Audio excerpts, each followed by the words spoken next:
So we are doing entrepreneurship 2012. One of the challenges associated with the lack of global definition of entrepreneurship is the fact that a number of myths emerge with regards to entrepreneurship. From your knowledge and experience, identify what you consider to be the 5 myths of entrepreneurship and explain what you think would have contributed to the emergence of what you think. So this was a compulsory question. Before I come in, what's some of the myths that we've heard about entrepreneurship?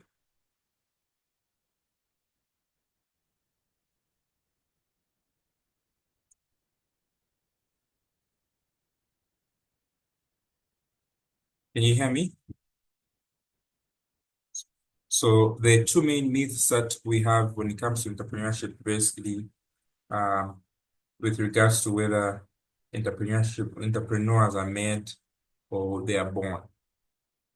So entrepreneurship, despite it being a very widely discussed subject, it has some ambiguity that needs clear definition in terms of its cultural, in terms of its economic, in terms of its contextual differences across countries. So the lack of a universal definition has led us to having a lot of myths when it comes to describing the nature of entrepreneurship. So one of the myths that we need to demystify is whether entrepreneurs are born or they are made. So let's look at myth number one.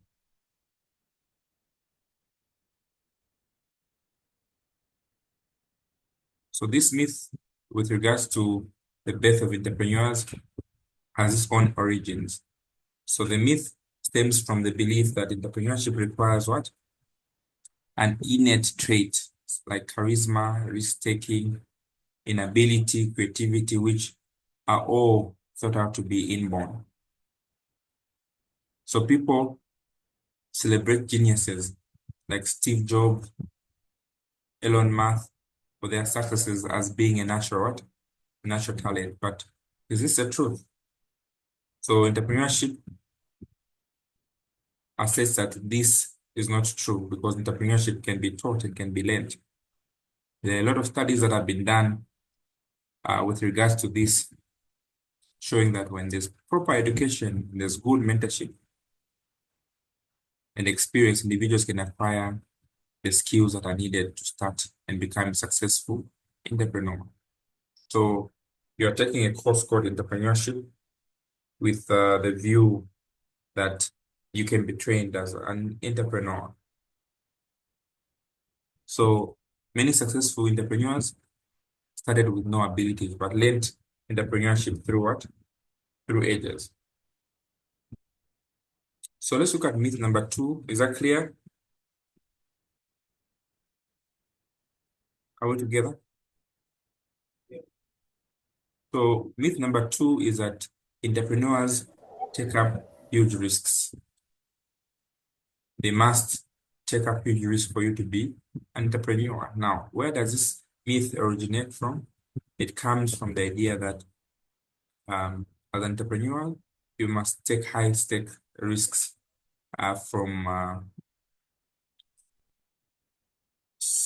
for you to be successful. So this notion has been corrected. It says that entrepreneurship is not only about taking huge risks, but about taking calculated risks. So entrepreneurs are not gamblers. They are risk assessors. They weigh the advantages, they weigh the disadvantages of a certain undertaking before they undergo that. So that is another risk. That's another myth that needs to be corrected.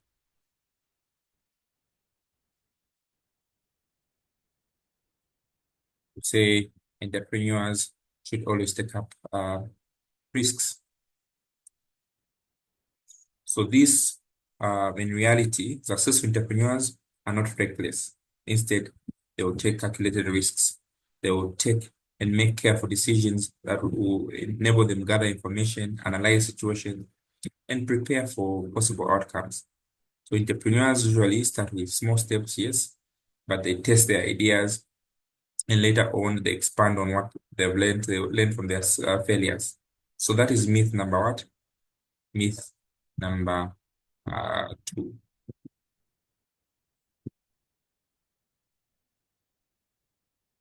Other myth with regards to entrepreneurship is that um, entrepreneurs are motivated by money.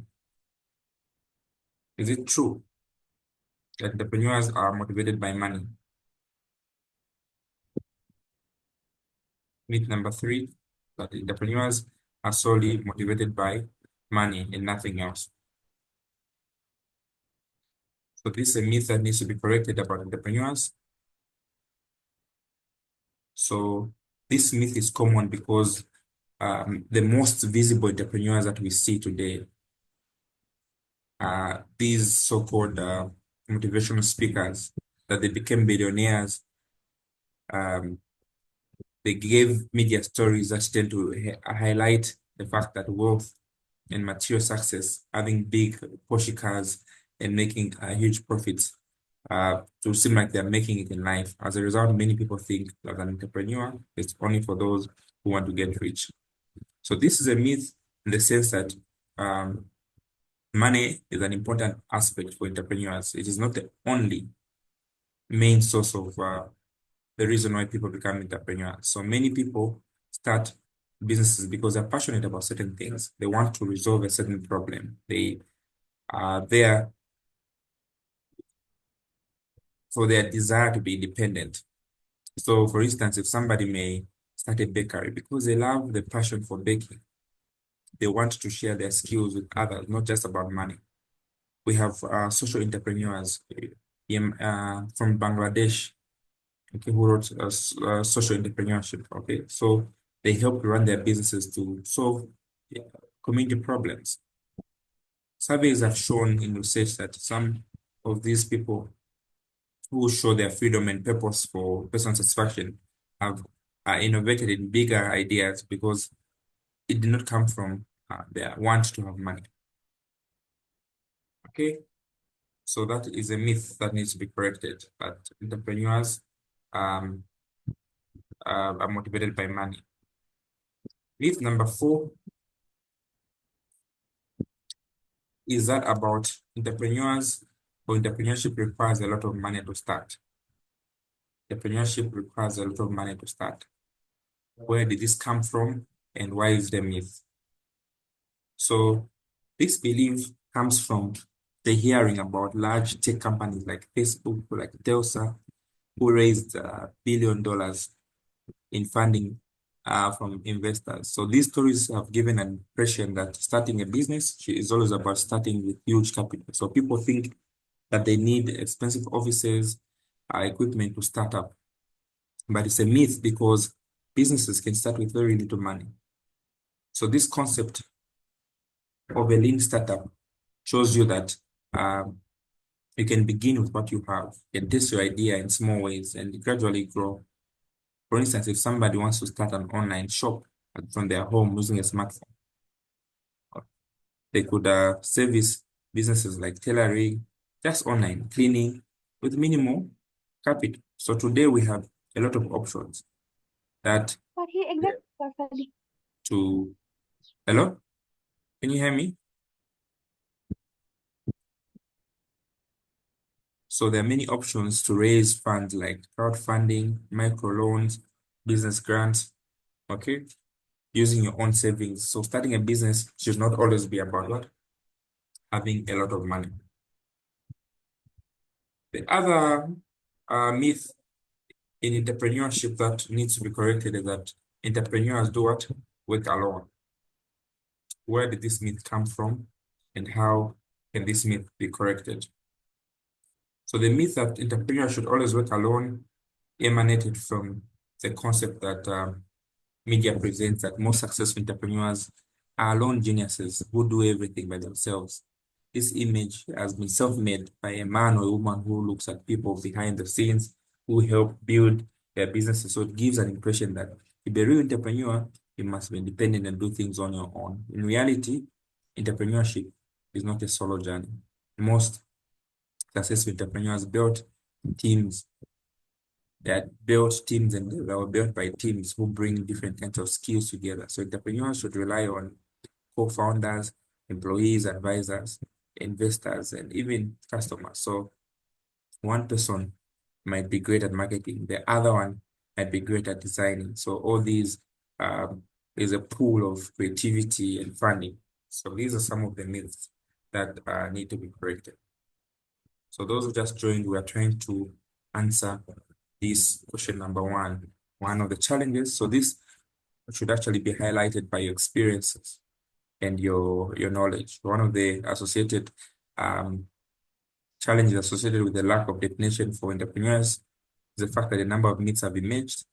And from your knowledge and experience, justify using 5 myths of entrepreneur. Explain what you think has contributed to the emergence and um, why do you think it's it is a myth. So this is your compulsory question, 20 marks. Unless there are any other myths that you want to bring about. So we're looking at this part here. What myths can you want to correct? These are just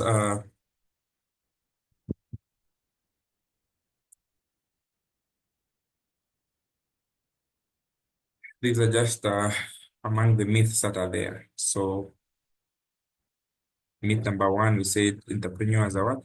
Are born, they're not made. So this myth comes from observing people like Steve Jobs, Elon Musk, assuming that they were born like that. So it's a myth because you are undertaking this course for training. The myth number two we talked about is that entrepreneurs must take huge risks, which is a myth. You can take calculated risks, not careless risk. We talked about the other one that entrepreneurs are motivated solely by money. We have social entrepreneurs who do things because of passion. We talked about the myth that you need a lot of money to start up. It's a myth because you can start with lean capital. We talked about the myth that you should always work alone. You should. The other myth that we talked about, entrepreneurs is only for the young. Okay, it's not true. We have young entrepreneurs like Mark Zuckerberg from Facebook, but we have entrepreneurs who are old. Myths that you have a perfect business idea to start, which portrays that you need to have a perfect idea. It's not true. There's no perfect idea that comes about. You need to refine it. The other myths that once you're an entrepreneur, you'll be free and flexible. It's not true. Okay, there are struggles that will come there. Myths that you must be an expert in everything. That's a myth. So you need to think around the box as you get to answer this question. So these myths really are unrealistic, and these are just expectations that people have in the mind. So understanding the true um, truth behind these myths is important to shape would-be entrepreneurs to proactively become realistic and real. Okay, so that is how the composite question would be answered. Okay, so unless there are any questions on that, there any questions?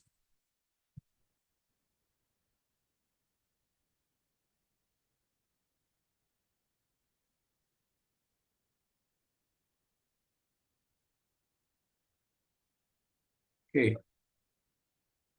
so I want to talk about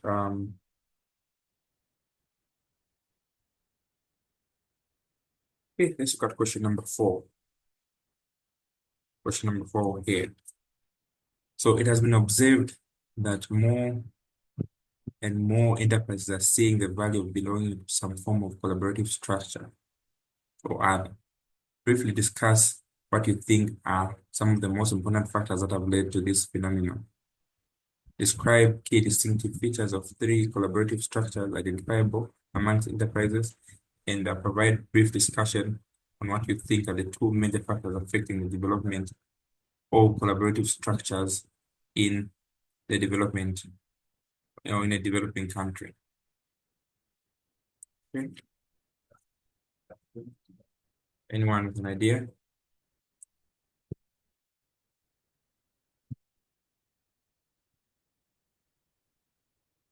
What are we talking about? What is our key topic here?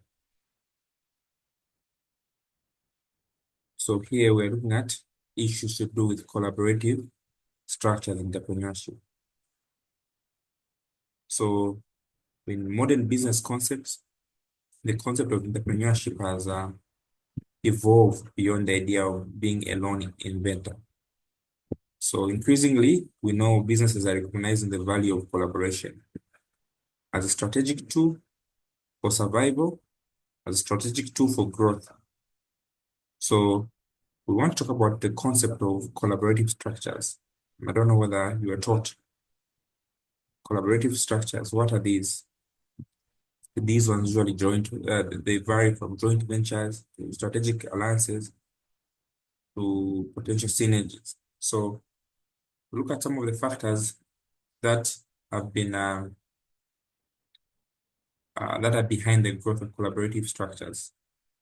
Okay, so there has been a rise of entrepreneurial structures growing over and over. So we're going to look at the factors that are behind the growth of collaborative structures. Number one, what has led to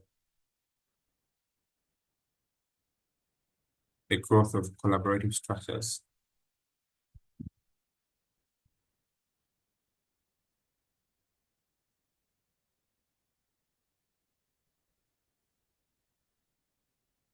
Here are some of the factors.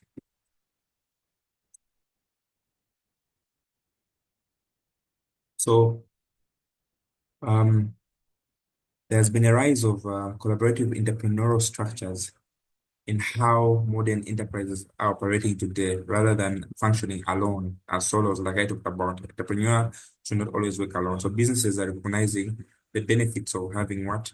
Strategic partnerships or alliances. So this change has been covered by a lot of global forces or technological shifts. So we're going to examine a few of them. Number one, what has led to not going solo, but uh, being cohesive. First one is globalization and market complexity. So with increasing globalization, there has been a change on how businesses operate today. So markets now are more confined by geographical boundaries and can now be interconnected using trade agreements, digital platforms, and also international logistics networks. So SMEs, especially in developing countries like Zambia, globalization has brought in opportunities as well as challenges. So why will collaboration be important? Number one, because SMEs will lack what? Capital or expertise to enter foreign markets. So collaboration will be essential.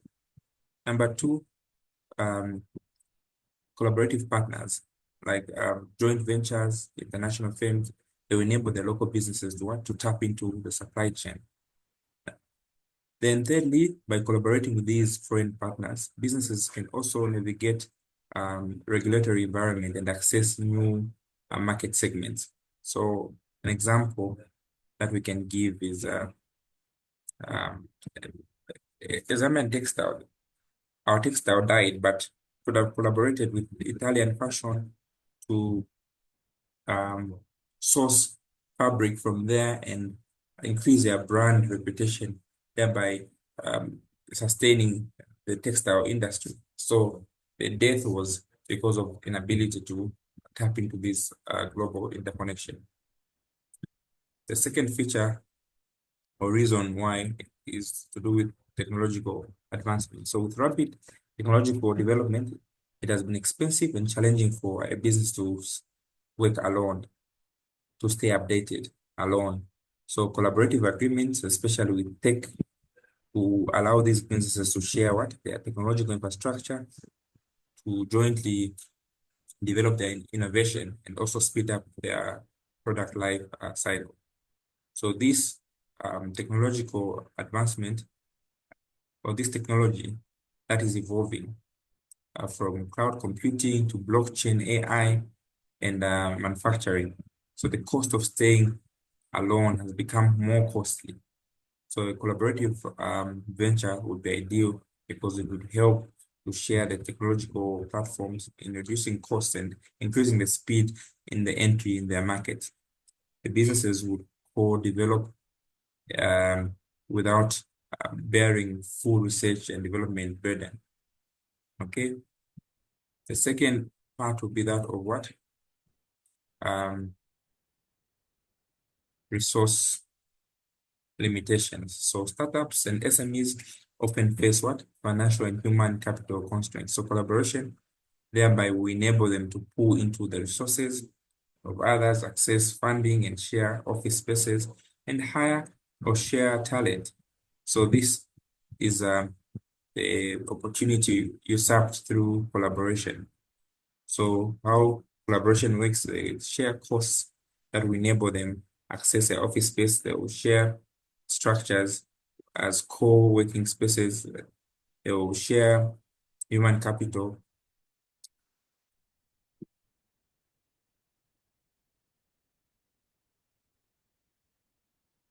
Okay, so they'll share human capital. And also the advantage of collaborative structures will emanate from sharing of knowledge and innovation. So collaboration will unlock learning, innovation, and will help facilitate interaction among diverse actors. So in business, knowledge will flow informally, then entrepreneurs will gain exposure to new ideas. Entrepreneurs also cross-pollinate in terms of expertise. Software company may not serve well in the health aspect. So this collaboration will grow their ability to penetrate a wider market. Okay, so these are some of the key issues that we are looking at. But let's go back to our question again to see how we can then answer these questions. So we read the question again. The question reads, it has been observed that more and more enterprises are seeing the value of belonging to form collaborative structures or according to Ambion et al. And others. So briefly discuss what you think are some of the important factors that have led to this growing phenomenon, and describe three common collaborative structures identified among the prizes. So, and also provide brief discussion what you think are the two major factors affecting development of collaborative structures in developing countries. So from what we've explained, what are some of the factors behind collaborative structures? 5 marks. What did you say?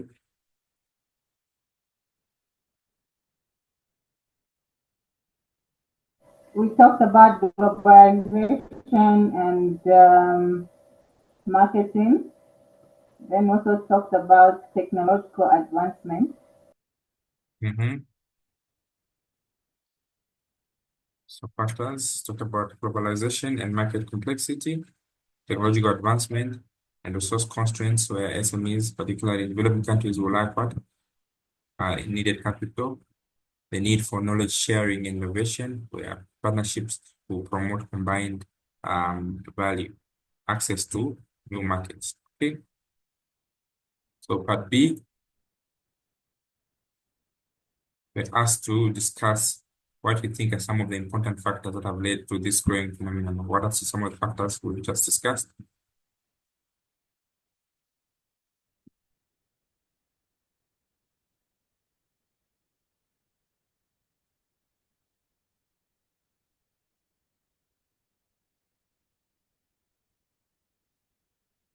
Okay. Part two, we're saying describe the key distinctive three common collaborative structures identifiable amongst enterprises. So, what are some of the three um, collaborative structures? So we have alliances, strategic alliances, we have joint ventures, and we have business incubators. All right, so what are strategic alliances? What are joint ventures and what are business incubators? You've heard of these terminologies? So let's talk about strategic alliances. So what are strategic alliances? Talking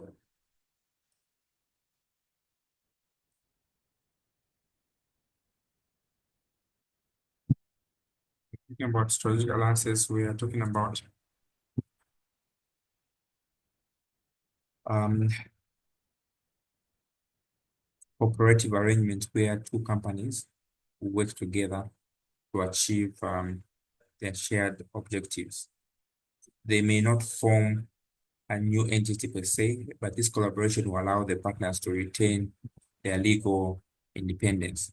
So distinctions or distinctive characteristics of strategic alliances that number one is autonomy, preservation. So each partner will continue to operate separately. There's no merging, there's no new creation of the company. Secondly, strategic alliances have defined strategic objectives. So the collaboration is merely focused on a specific goal, like expanding the market or entering a new field. There's risk and benefit sharing. So partners will agree on how to distribute and dilute the risks and costs and returns arising from the collaboration. There's also flexibility in time. So alliances can be short or long term depending on the project dynamics and maturity. Then also that it is not equity based, unlike joint ventures. Here, strategic alliances do not what involve creating separate company or equity ownership. No, we can give an example of strategic alliances. What strategic alliances do we have in Zambia that we can remember?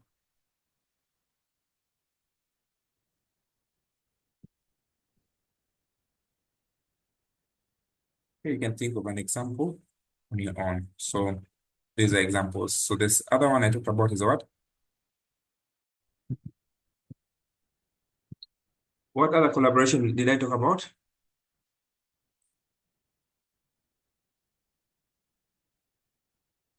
What was the other collaboration I talked about besides strategic alliances? Can you hear me?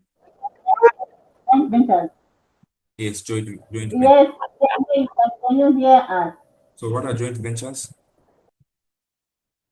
What is a joint venture?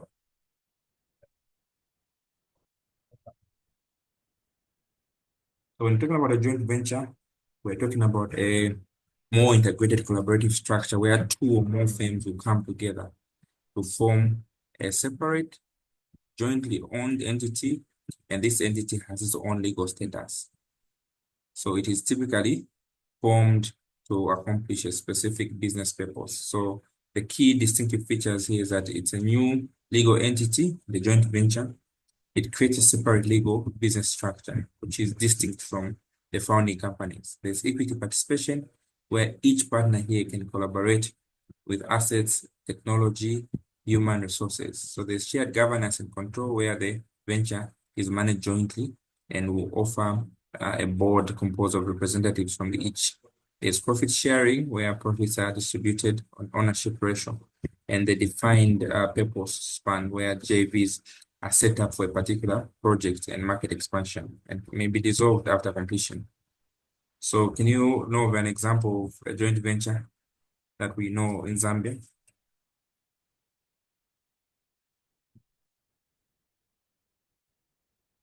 Okay. Lastly, but not the least, what other collaborative venture uh, are entrepreneurs going into? What did I say was the last venture?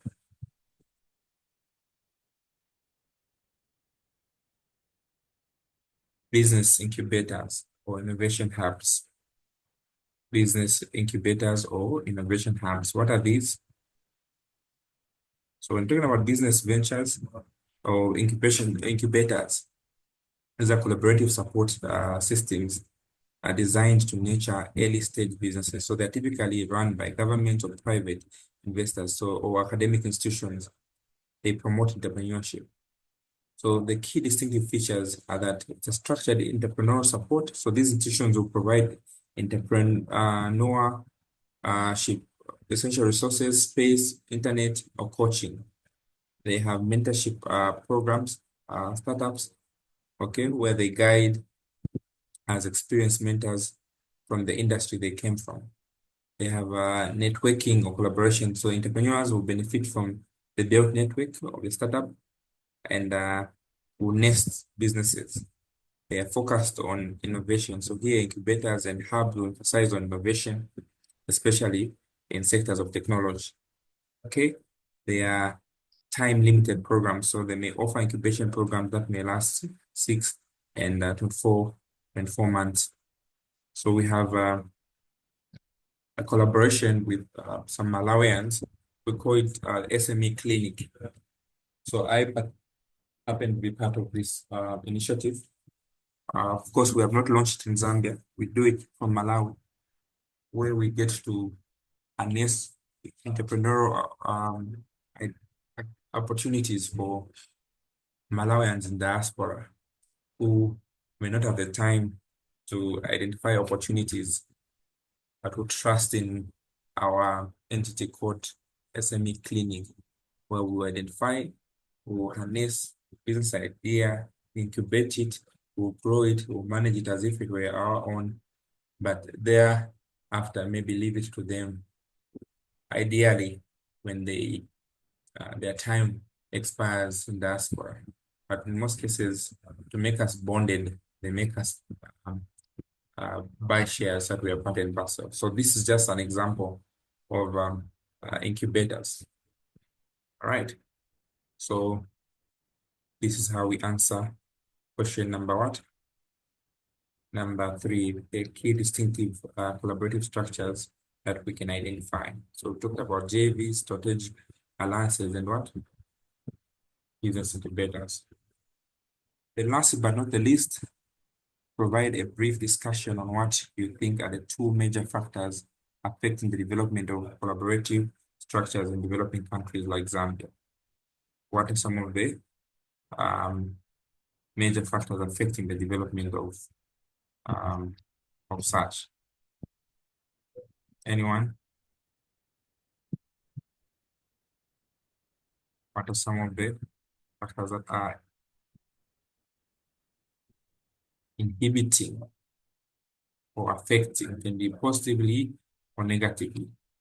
So 2 main factors we can talk about are number 1, limited infrastructure, institutional support. So in many developing countries, there's a weak transport and communication system and digital infrastructure in the collaboration. So to add on the lack of supportive legal and policy frameworks. So there's weak contract enforcement and unclear business registration procedures. Secondly, aspects of trust and governance. So due to high levels of informality in the business and inconsistent governance, collaborations are undermined by the mistrust and lack of transparency.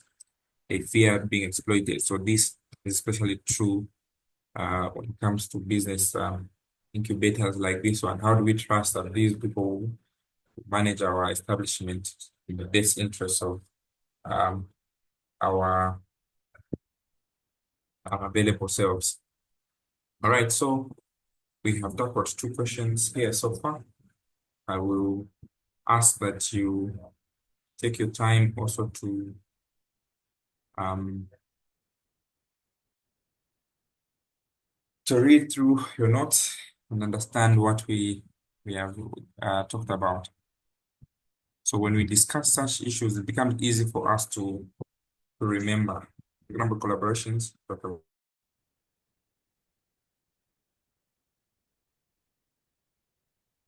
Okay, so we end here for now.